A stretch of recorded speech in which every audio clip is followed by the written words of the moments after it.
नमस्कार, मैं हूं अमिता मिश्रा और आप देख रहे हैं साधना न्यूज। मध्य प्रदेश, छत्तीसगढ़ समेत पूरा देश आज अंतर्राष्ट्रीय महिला दिवस मना रहा है। प्रधानमंत्री नरेंद्र मोदी ने लिंगानुपात के लिए बदनाम राजस्थान के झुंझुनू में रैली को संबोधित किया और ये रैली बेटी बचाओ बेटी पढ़ाओ की थीम पर आयोजित की गई थी।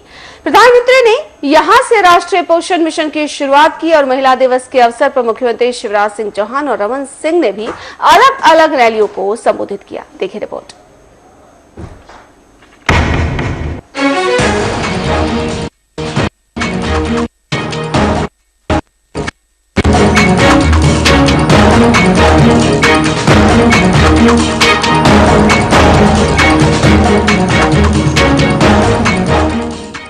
राजस्थान के झुंझुनू में प्रधानमंत्री नरेंद्र मोदी ने राष्ट्रीय पोषण मिशन का शुभारंभ किया। मोदी ने रैली को संबोधित करते हुए कहा कि पीएम का मतलब प्रधानमंत्री नहीं, पोषण मिशन होना चाहिए, जिससे इस मिशन को आगे बढ़ाने में मदद मिले। प्रधानमंत्री ने छत्तीसगढ़ के रायगढ़ जिले में स्वच्छता के लिए सम्मानित किया। इस मौके पर उन्होंने कुंवर बाई को भी याद किया। आपको बता दें कि कुंवर बाई ने अपनी बकरियां बेचकर शौचालय का निर्माण करवाया था। उनके लिए जीविका का एकमात्र जरिया वो बकरियां ही थी। महिला दिवस के अवसर पर प्रधानमंत्री ने ट्विटर पर एक ट्वीट किया, जिसमें कुंवर बाई के पैर छूने वाले वीडियो को डाला और लिखा कि 106 साल की महिला ने उन्हें प्रेरित किया। आज 8 मार्च पूरा विश्व 100 साल से भी अधिक समय से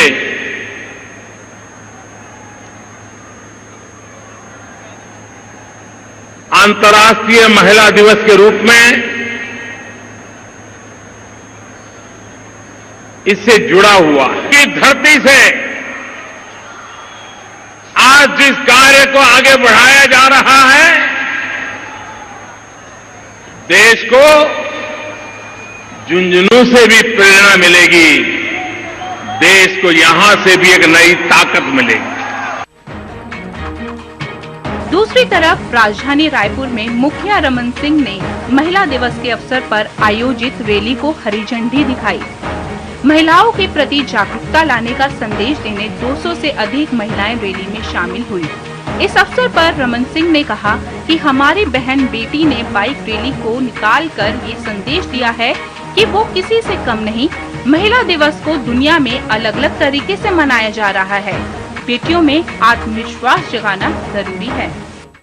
हमारी बेटियों ने, हमारी बहनों ने बाइक रैली निकालकर संदेश देने का प्रयास किया है। विभाजित करता है, उसके प्रति एक प्रकार का संदेश इसके माध्यम से जाता है कि हम बेटियों को एक करें। भ्रूण हत्या होना ही नहीं चाहिए, एक बड़ा अपराध है।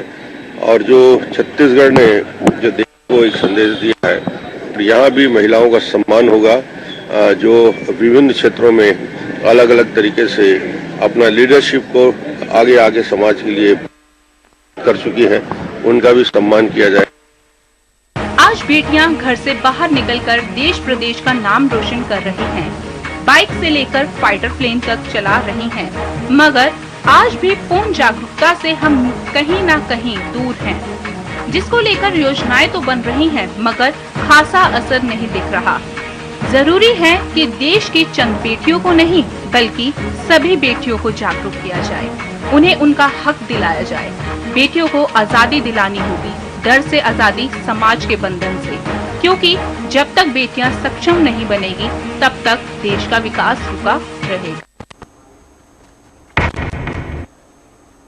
जी हाँ, तो नारे तुझे सलाम। आज अंतर्राष्ट्रीय महिला दिवस के अवसर पर सभी तमाम नेता महिलाओं को सलाम कर रहे हैं और इसी मुद्दे पर चर्चा करने के लिए हमारे साथ कुछ खास मेहमान मौजूद है। पहले उनका परिचय आपसे करा देते हैं। हमारे साथ आमना मीर जी हैं, जो जनसंपर्क अधिकारी हैं। हमारे साथ दीपिका झा जी हैं, जो साहित्यकार हैं। हमारे साथ डॉक्टर स्नेहलता पाठक हैं, जो गद्य व्यंग लेखिका। और हमारे साथ निमिषा जैन जी है, जो शिक्षिका है। आप सभी मेहमानों का साधना न्यूज के इस मंच पर बहुत बहुत स्वागत है। आप सभी महिलाएं हैं, अलग अलग फील्ड में आपने बहुत कुछ मकाम हासिल किया है, इसलिए सबसे पहले आप सभी महिलाओं को हैप्पी वुमेन्स डे, और सभी वो तमाम महिलाएं जो देख रही हैं इस प्रोग्राम को उनको भी हैप्पी वुमेन्स डे, और वैसे मर्द जो अपनी महिलाओं को सपोर्ट करते हैं उनको भी हैप्पी वुमेन्स डे। चर्चा की शुरुआत करेंगे आपके पास आते हुए निमिषा जैन जी।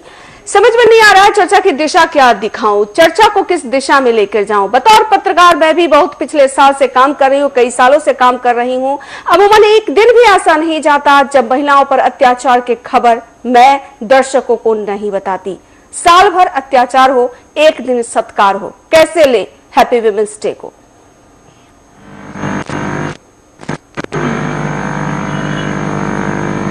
निमिषा जी, सवाल मैंने आपसे पूछा था जी, आप तो आवाज मिल रही है? तो यही सवाल मैं डॉक्टर स्नेहलता पाठक आपसे पूछ रही हूँ। आप उम्र दराज भी है और आपने अपने जीवन का कुछ ऐसा वसंत बिताया है जब आपने समाज में लोगों की, महिलाओं को उठते हुए भी देखा है, गिरते हुए भी देखा है, संभलते हुए भी देखा है। इसलिए सवाल आपसे शुरुआत करते हुए कि कैसे ले, साल भर अत्याचार हो, एक दिन सत्कार हो, कैसे ले हैप्पी वुमेन्स डे को। मेरा जो समय था वो आज़ादी के तत्काल बाद का समय था। उस समय महिलाओं के बारे में समाज की बहुत संकुचित सोच थी। महिलाएं सारे अधिकारों से वंचित होती थी और कुछ परिवार तो ऐसे थे जहां पर महिलाओं का पढ़ना लिखना भी मुनासिब नहीं माना जाता था।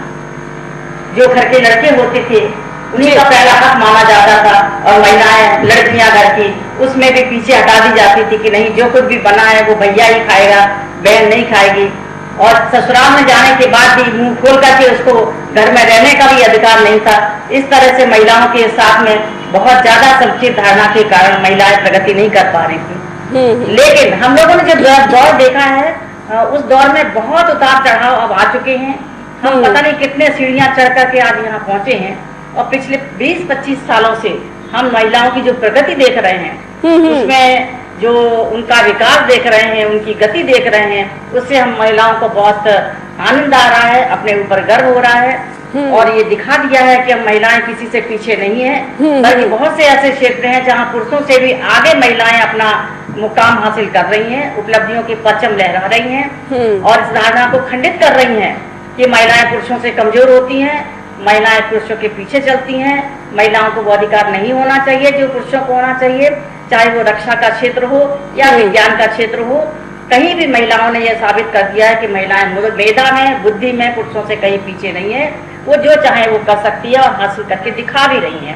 तो इसलिए आज का ये जो समय है वो महिलाओं के लिए बहुत ही अनुकूल समय है और इसका एक श्रेय ये जाता है कि हमारी सरकार भी महिलाओं के बारे में बहुत सोच रही है, बहुत अच्छी अच्छी योजनाएं बना रही है और संविधान में जो अधिकार का, समानता का अधिकार दिया गया है, महिलाएं उसका भरपूर उपयोग उठा करके अपना रास्ता तय कर रही हैं, अपनी मंजिल तय कर रही हैं और इस प्रकार से हमें बहुत गर्व है अपने ऊपर कि हम उपलब्धियों को हासिल कर रहे हैं। जी, आपके पास आते हुए आमना मीर जी, आप जनसंपर्क अधिकारी हैं, तमाम वो महिलाएं आज आपके से भी संपर्क में होंगी, आसपास आप बहुत सारी महिलाओं से भी मिलती होंगी और जाहिर सी बात है आपने भी जो ये मकाम हासिल किया है, यहाँ तक पहुंचने में आपने भी काफी स्ट्रगल का सामना किया होगा।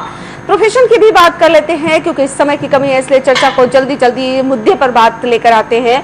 प्रोफेशन में भी अगर बात की जाए कि महिलाएं अगर साबित करना चाहती हैं अपने काबिलियत को अगर साबित करना चाहती हैं तो बहुत सारी समस्याएं महिलाओं के जीवन में आती है। उसके बाद जब वो एक ऑफिस पहुंचती है, एक जगह पहुंचती है तो तमाम तरीके के उसको एक तरीके से हर्डल का सामना करना पड़ता है और उसे ये जता दिया जाता है कि इस पुरुष प्रधान समाज में तुम महिला हो, कमजोर हो। क्या कहेंगे आप? मैं बिल्कुल इत्तेफाक नहीं रखती आपकी इस बात से, क्योंकि महिलाओं को शुरुआत से स्ट्रगल करना होता है और क्योंकि आपने वर्किंग कल्चर की बात कर ही दी है तो महिलाओं को एक्स्ट्रा एफर्ट डालना होता है कि भाई आप महिला हैं, आप दोयम दर्जे में आती है सोसाइटी में और बार बार आपको यह एहसास दिलाया जाता है कि आपके अंदर तो काबिलियत है ही नहीं और कई बार आप काबिलियत अपनी दिखा भी देती तो भी आपसे कंपटीशन है, कल की आई हुई लड़की क्या करेगी। बहुत सारी बातें मैंने भी फेस करी हैं बट लकीली मुझे मेरी फैमिली ने काफी सपोर्ट किया, मेरे फ्रेंड्स ने काफी सपोर्ट किया, कुछ कलीग्स हैं जो सपोर्ट करते हैं। और ऐसा नहीं है कि मुझे अपनी वर्किंग एरिया में प्रॉब्लम्स नहीं होती है, लेकिन क्योंकि मेरी अपब्रिंगिंग ऐसी है कि मैं अपने हक के लिए हर जगह लड़ती हूँ। और आज के दिन मैं सभी महिलाओं को यही संदेश देना चाहती हूँ कि अगर जब तक आप अपने हक के लिए नहीं लड़ेंगी, कोई आपके लिए कोई दूसरा लड़ने वाला है नहीं। कई बार ऐसा मेरे साथ होता है कि दूसरे के लिए भी मैं लड़ती हूँ और मैं उन्हें कहती हूँ कि भाई आप अपने हक के लिए लड़ें, अगर आप सही हैं तो आपको कोई गलत नहीं ठहरा सकता। और अंतर्राष्ट्रीय महिला दिवस के अवसर पर मैं ये बात जरूर कहना चाहूंगी सभी महिलाओं से कि कोई भी सिचुएशन आ जाए, आपने देखा है पुरुष हर मामले में एक हो जाते हैं, अगर उसका दोस्त परेशान है, उसका भाई परेशान है, दौड़ लगा के पहुंच जाते हैं, लेकिन हमारी महिलाओं में वो क्वालिटी अभी नहीं आई है। एक महिला को अगर दिक्कत है, अरे यार हम क्या बोलेंगे, मैं तो लड़की हूं, मैं कैसे सपोर्ट करूंगी, लेकिन महिलाओं के अंदर वो कुव्वत होती है, अगर एक दूसरे का हाथ से हाथ मिलाकर हम चले, हमेशा साथ दे हर सिचुएशन में, तो किसी की हिम्मत नहीं हो सकती उसे कुछ भी बोलने की, चाहे ऑफिस में हो चाहे घर में हो। हम सुनते हैं सास बहू का झगड़ा, देवरानी जेठानी का झगड़ा, अगर देवरानी जेठानी एक हो जाए तो ये सारे उदाहरण हमको देखने को ही नहीं मिलेंगे, और बहुत सारे उदाहरण हैं भी हमारे आसपास।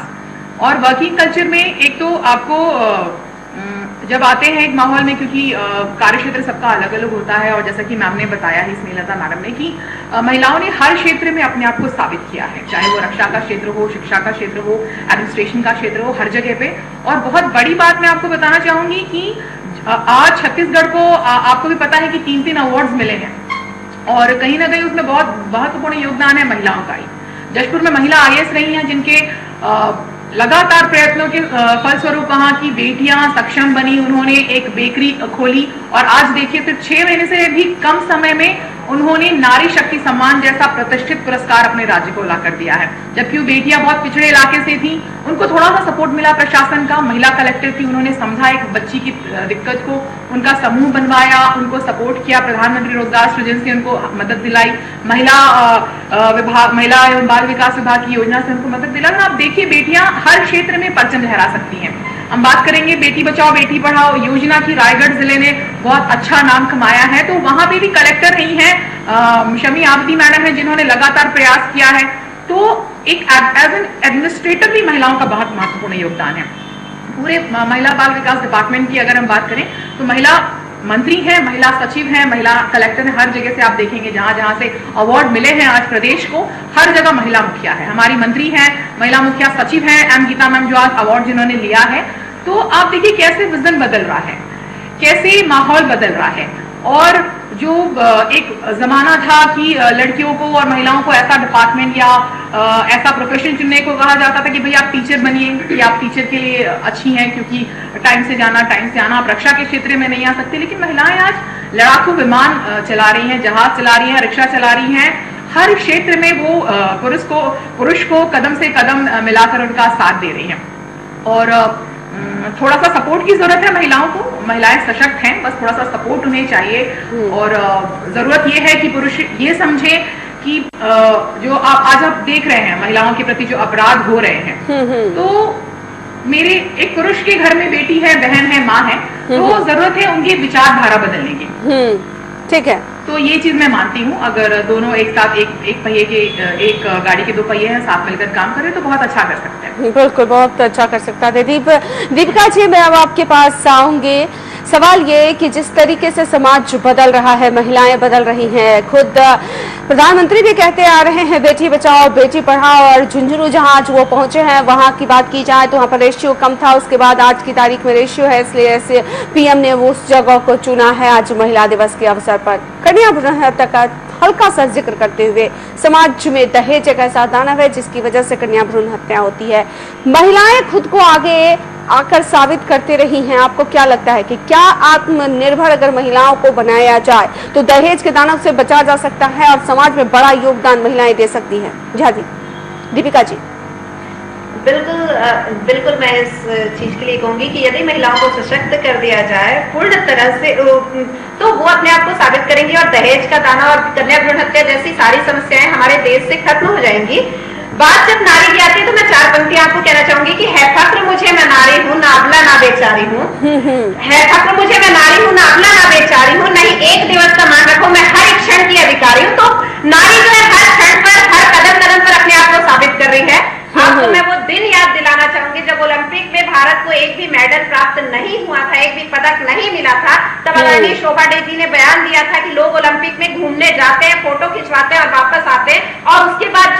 जो पदक की बौछार हमारे भारत देश में महिलाओं ने लेकर आई, जो महिलाएं लेकर आई पदक, वो काबिले तारीफ है। और बात जब दहेज की आती है तो हम देखते हैं कि आजकल दहेज प्रथा लगभग समाप्त सी हो चुकी है। आजकल दहेज से हत्याएं कम होती है, कन्या भ्रूण हत्या भी लगभग नियंत्रित हो चुकी है। बस प्रशासन जो कुछ ठोस कदम उठा दे और उनको सपोर्ट किया जाए तो महिलाएं अपने आप को साबित कर सकती हैं और ये जो दाना है हमारे देश से वो मिट सकते हैं। बिल्कुल, वो दाना मिट सकते हैं। इसके लिए जी बिल्कुल, दाना मिट सकते हैं। मैं आपके पास फिर लौटूंगी। जी दीपिका जी, मैं आपके पास फिर लौटूंगी। मैं निमिषा जैन जी को भी इसमें शामिल कर लूं इस चर्चा में। निमिषा जैन जी, आपको क्या लगता है महिलाओं का जो ये एक दिन है, क्या एक ही दिन महिलाओं का है? मुझे तो लगता है 365 दिन महिलाओं का है। जी बिल्कुल, मैं आपके साथ सहमत हूँ। 365 दिन महिलाओं का होता है। महिला इन 365 दिन में उनको हर एक फील्ड में महिला अपना मतलब उनको पूर्ण रूप से उनको एक्टिव रहना पड़ता है। चाहे वो माँ का रूप हो, चाहे पत्नी का हो, बहू का हो, चाहे वो किसी प्रोफेशन में हो, उनको हमेशा ही एक्टिव रहना पड़ता है और हर जगह उसको सम्मान मिले। और एक ही दिन नहीं, पूरा 365 दिन मिले। मैं इस चीज से पूर्णतः सहमत हूँ आपके साथ। जी बिल्कुल। इसलिए लता जी, आपके पास वापस लौटते हुए और चर्चा को थोड़ी सी दिशा अलग देते हुए, आपने जिक्र किया महिलाओं का, रक्षा का जिक्र किया कि रक्षा के क्षेत्र में महिलाओं ने अपने आप को साबित किया। हर एक क्षेत्र में महिलाओं ने साबित किया है। कल की खबर मैं आपको एक बताती हूँ, जहां पर मध्य प्रदेश में एक ऐसी जगह पर महिलाओं ने खुद ठान लिया कि कुआं खोदना है। पानी की व्यवस्था के लिए परेशान थी और महिलाएं खुद आगे बढ़कर आई और तमाम महिलाएं जो घर का काम निपटाने के बाद पहुंचती थी और महज 40 दिन में उन्होंने कुआं खोद लिया और उस इलाके में पूरे पानी की व्यवस्था की। कुल मिलाकर ये उदाहरण ये साबित करता है कि नारी अबला नहीं है, फिर भी उसे समाज में अबला ही दर्शाया जाता है। कैसे सुधार हो इसके लिए क्या कुछ किया जाना चाहिए आपके द्वारा? जी हाँ, हमारे जो राष्ट्र कवि थे मैथिली शरण गुप्त जी, उन्होंने अपनी रचना में 2 पंक्तियां महिलाओं के लिए लिखी थी कि अबला जीवन हाय तुम्हारी यही कहानी, आंचल में है दूध और आंखों में पानी। तो वो जो कहावत है आज पूरी तरह से महिलाओं ने झुठला दी है कि महिलाएं अब अबला नहीं रही हैं। हम ये देख रहे हैं कि महिलाएं हर क्षेत्र में अपने बलबूते पर घर गृहस्थी को संभालने के बाद बाहरी क्षेत्र में अपना मुकाम हासिल कर रही हैं। मैं एक बात कहना चाहूंगी कि ये जो अंतर्राष्ट्रीय स्तर की ये जो आध्यात्मिक संस्था है प्रजापिता ब्रह्म कुमारी, इस संस्था को पूरी तरह से महिलाएं संभाल रही है। कोई दूसरा पुरुष उनको सहयोग नहीं करता और बहुत अच्छी तरह से ये संस्थाएं चल रही हैं। तो महिलाओं ने बहुत अच्छे कदम बढ़ाए हैं, बहुत उन्नति कर रही हैं, बहुत प्रगति है। मैं जिस घर में गई थी शादी होकर के, उस घर में मेरे जो सर्टिफिकेट थे, मैं उस समय एमए करके गई थी और मेरा पीएससी में सिलेक्शन हो गया था, तो उनको जला दिया गया था कि अगर इस घर में रहना है तो आप ये भूल जाओ कि आप पढ़ी लिखी हो। सोचिए, मैंने ऐसे परिवार से संघर्ष करके और अपने कदम को आगे बढ़ाया और आज साहित्य में इस क्षेत्र में भी मेरा नाम है। मैंने प्रोफेसरशिप की और मैंने अपनी रचनात्मक गतिविधियों से समाज में अपनी जगह बनाई। तो महिलाएं जो चाहे सो कर सकती है, लेकिन मेरा अपना एक मत है, अपना व्यक्तिगत मत ये है कि घर गृहस्थी परिवार समाज इन सबकी धुरी महिला होती है। अगर महिलाएं इन सब से कट जाती हैं तो मेरे ख्याल से परिवार नाम की संस्था टूट सकती है। समाज में जो प्रेम भाव है, जो बंधन है, जो आपसी संबंध है, वो भी खत्म हो सकते हैं। इसलिए महिलाएं दोहरे दायित्व का निर्वाह करना चाहिए कि समाज और परिवार को लेकर के वो अपनी प्रगति को आगे बढ़ाएं, क्योंकि पुरुषों के बलबूते में नहीं ये काम हो सकता कि वो परिवार चला सके। महिला के बारे में जयशंकर प्रसाद ने कहा था कि दया माया ममता लो आज मधुमा लो अगा तक। तो दया माया ममता की खान है स्त्री और ये उसी के सारे अपने परिवार को आगे बढ़ाती है। मुझे ऐसा लगता है कि महिलाएं ये कहती हैं और संकल्प भी करती हैं कि आरजू है जिस मुकम्मल राह की, उसे तो पा ही लेंगे एक दिन हम, पर घर को यदि रेत की दीवार की तरह ढा के पाया तो क्या पाया। इसलिए उनको बचाते हुए, क्योंकि ये हमारे देश की पहचान है, परिवार समाज ये हमारे देश की पहचान